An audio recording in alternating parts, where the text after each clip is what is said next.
Tour de contrôle des risques, nouveau logiciel, formation anti-fraude pour tout le monde. À la Société Générale, l'affaire Kerviel a déclenché un déluge de changements depuis 2 ans.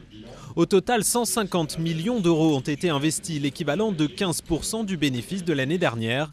Pour ce financier témoin de la Générale dans le procès Kerviel, c'est tout le secteur bancaire qui a mis à jour ses verrous. Si je prends l'exemple des 2 grandes banques d'investissement françaises, elles ont doublé le nombre de personnes qui étaient affectées généralement au contrôle.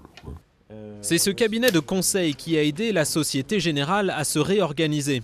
Un département baptisé SAFE contrôle désormais séparément toutes les opérations des traders.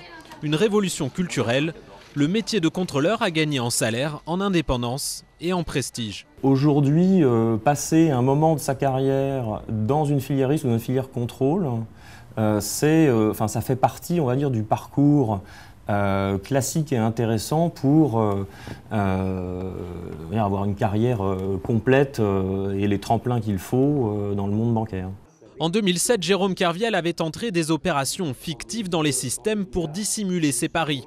Les alertes s'étaient alors perdues dans la nature. Impossible en 2010, selon la banque, qui assure que les anomalies remontent désormais directement au supercontrôleur. Mais dans une banque, le risque humain ne pourra jamais être réduit à 0. Oui, il pourra toujours y avoir des fraudes.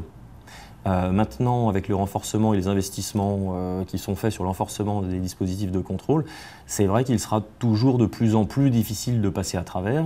L'obsession de la fraude ne doit pourtant pas faire oublier que les plus grosses pertes financières de la crise ont été causées non pas par la fraude, mais tout simplement par de mauvais calculs et des paris ratés sur les marchés.